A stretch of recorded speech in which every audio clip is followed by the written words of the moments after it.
The boy has been in the holding cell for 19 hours. No name. No phone call. No lawyer requested. He has not eaten. Has not touched the water. Has not asked a single question about what happens next.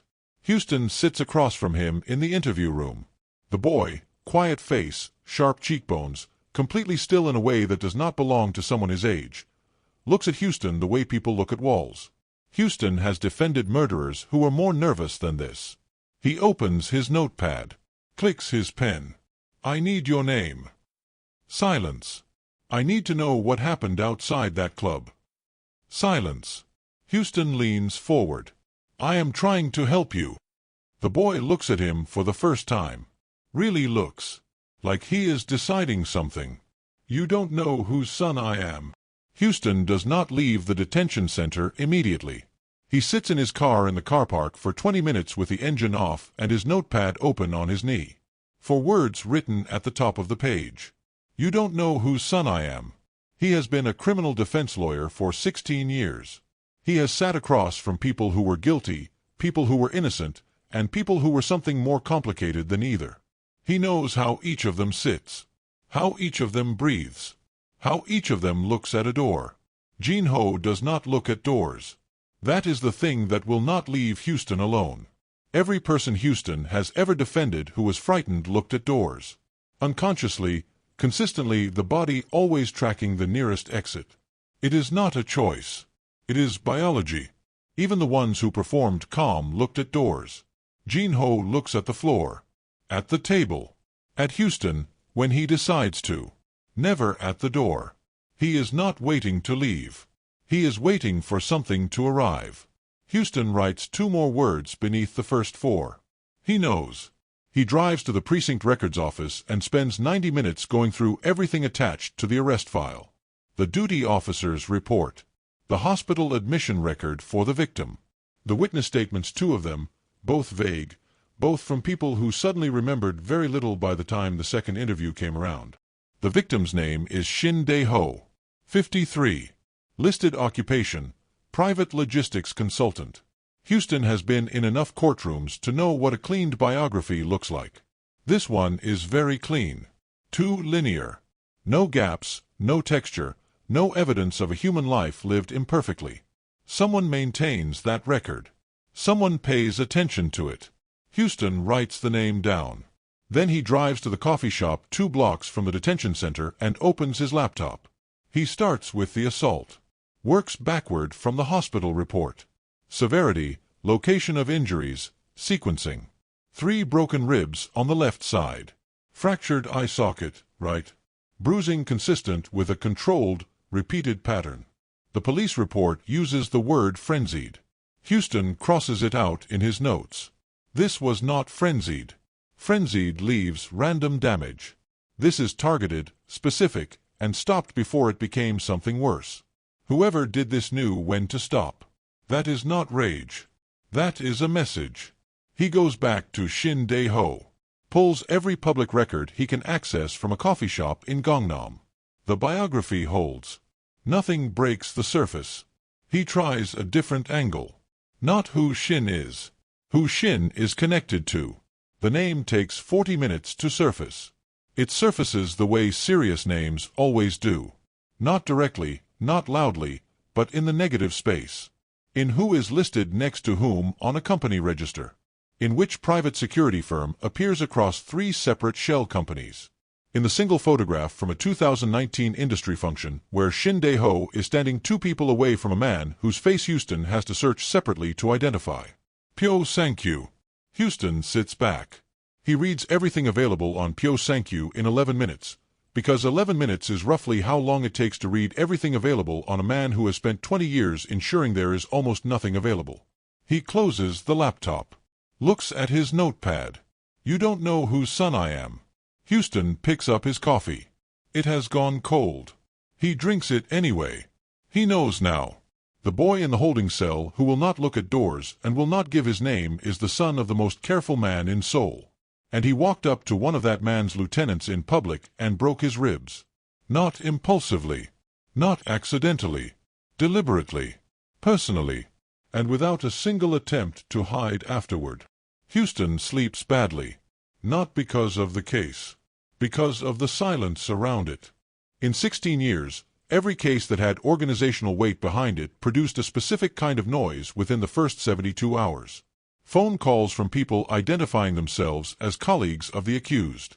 Visits from men in good suits who were not lawyers but spoke like they had been briefed by one. Subtle procedural delays, a file misplaced, a hearing postponed, a clerk who suddenly needed 3 more days to process a routine request. Noise. Pressure. The organization reminding you it was aware of you. 5 days in, there has been nothing. No calls. No visits. No delays. The file has moved cleanly through the system. The hearing date was set without friction. Nobody has contacted Houston's office in London. Nobody has contacted him directly. He lies in his hotel room at 2 a.m. and looks at the ceiling and thinks about what silence from an organization like Pyo Sang-kyu's actually means. It does not mean they are not aware. It means they are deciding. In the morning, Houston goes back to the detention center. Pyo Jin-ho is sitting in the same position he was in 4 days ago. Forearms on his knees. Eyes on the floor. The food tray beside him is empty this time, the first time he has eaten since the arrest. Houston notices this and says nothing about it. He sits down across from him. The hearing is in 6 days, Houston says. The assault charge carries a minimum of 2 years given the severity of the injuries. The prosecution will push for more. I need something to work with. Jin-ho looks at the empty tray. You ate, Houston says. I was hungry. That's progress. Jin-ho almost smiles. Not quite. Houston opens his notepad. He has written one name on the page and drawn a line under it. He turns the notepad around and slides it across the table.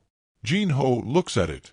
His face does not change, but his hands resting on the table go completely still. Stiller than still. The stillness of a person who has just recognized something and is deciding what to do with the recognition. I need you to tell me who Shin Dae-ho is to you, Houston says. Jin-ho slides the notepad back. Says nothing. Not to the organization, Houston says. To you. Personally.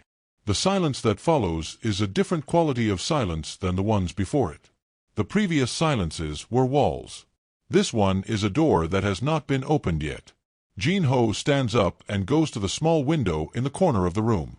It looks out onto a concrete service corridor. There is nothing to see. He looks at it anyway. How much do you know, he says. Not a question. A calculation. Enough to know this was not random, Houston says. Enough to know you planned it. Enough to know that whatever your reason is, it predates that night by years. Jin-ho says nothing.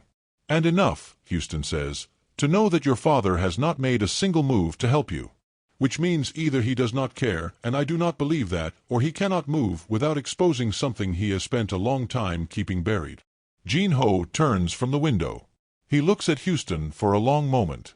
Then he sits back down and says, How long have you been a lawyer? 16 years. Have you ever had a client who was completely right about what they did and completely unable to say so in a courtroom? Houston looks at him. Yes. What happened to them? Houston does not answer immediately, because the honest answer is not a good one. And Jin-ho, he is learning, does not want answers softened. They took the sentence, Houston says, because the alternative was saying something that cost someone else more than the sentence cost them. Jin-ho nods slowly, like this is the answer he expected. Like this is the answer he has already made his peace with. Houston leaves the detention center at noon. He walks rather than takes a taxi. The day is cold, the kind of Seoul cold that comes off the Han River and sits in the streets without wind. He walks 4 blocks before he realizes he is being followed. Not aggressively. Not threateningly. A man in a gray jacket, middle distance, consistent pace. Not attempting to close the gap. Just present. Making sure Houston knows he is present. Houston stops at a pedestrian crossing. Waits for the light. The man in the gray jacket stops 15 meters behind him. Waits. The light changes. Houston crosses. The man crosses. Houston walks another block, turns into a convenience store, buys a bottle of water he does not need, and stands at the window for 90 seconds. The man in the gray jacket stands outside, does not come in, looks at his phone. Houston finishes the water, walks out, continues toward his hotel. The man follows him to the hotel entrance and stops at the corner. He is still standing there when Houston looks back from the lobby. Houston takes the elevator to his floor, sits on the edge of his bed. The silence from the organization has ended. They are not applying pressure. Not yet. They are simply making sure Houston understands the geometry of his situation, that he is visible to them, that his movements are known, that whatever he does in that detention center interview room exists inside a larger space that Pyo Sang-kyu controls. It is elegant. It is precise. It is exactly what Houston expected from a man who rules through atmosphere rather than force. He opens his notepad, writes one question at the top of a fresh page. Why has he not pulled his son out? He underlines it twice. Every resource Pyo Sang-kyu has, every compromised clerk, every retained prosecutor, every layer of organizational insulation could have had Jin-ho released or the case dissolved within 48 hours. Houston has seen organizations move faster for far less. Nothing has moved. Jin-ho is still in that cell. And Pyo Sang-kyu, the most careful man in Seoul, is spending his energy having Houston followed instead of fixing the problem. Houston stares at the question on the page. He is not leaving his son in that cell because he cannot get him out. He is leaving him there because he does not yet know how to face what getting him out requires. Pyo Sang-kyu summons Houston on a Thursday morning. Not through lawyers. Not through intermediaries. A single card delivered to Houston's hotel room at 7 a.m. by a man who knocked once, handed it over without speaking, and left before Houston could ask a question. The card has an address and a time. Nothing else. Houston arrives 7 minutes early. The building is in Mapo-gu. Glass and steel, unmarked, the kind of structure that exists in cities without explaining itself. A woman at the front desk directs him to the 14th floor without asking his name.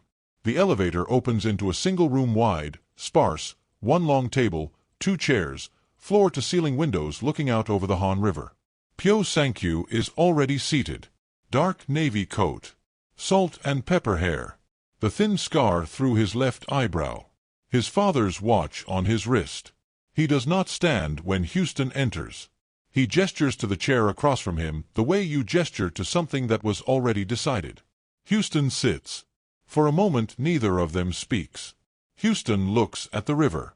Pyo looks at Houston. "You have been visiting my son every day," Pyo says.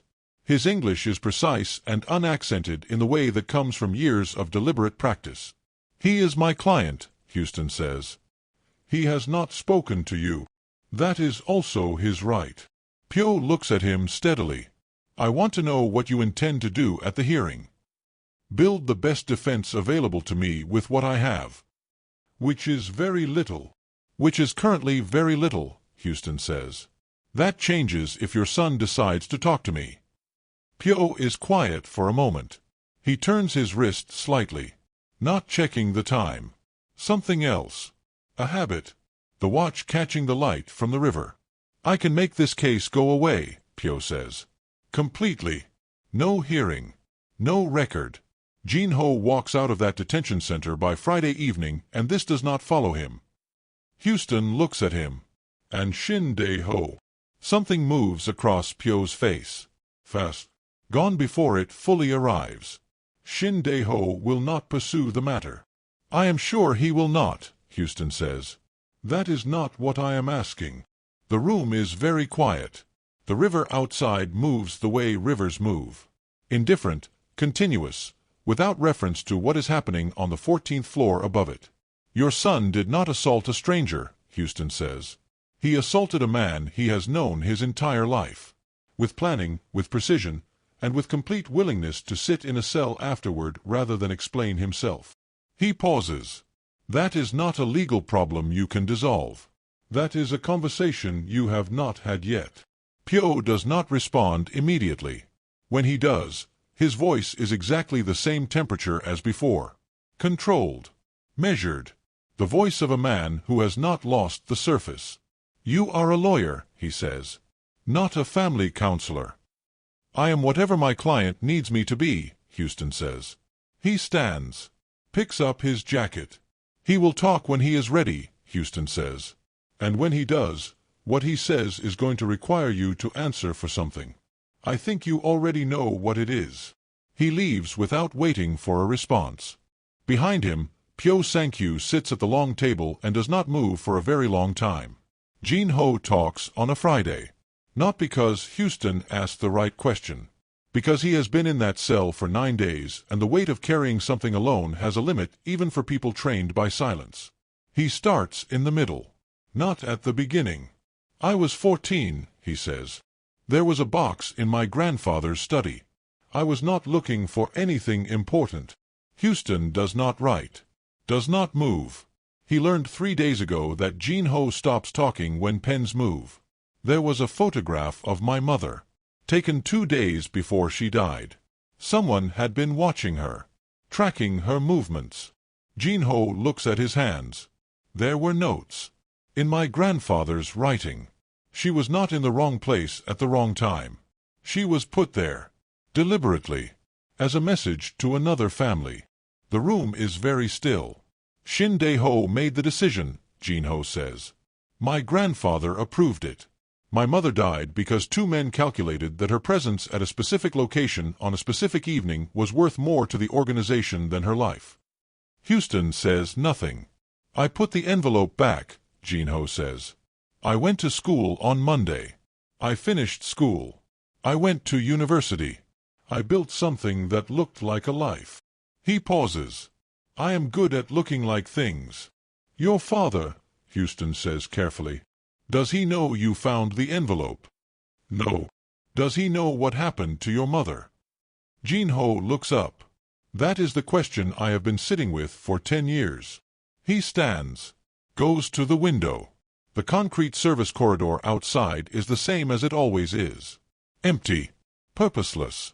There are 2 possibilities, Jin-ho says. The first is that my father knew. That he accepted what Shin did the same way his own father accepted it as a necessary cost. That he kept Shin inside the organization for 21 years because removing him would have meant admitting what he was kept for. He stops.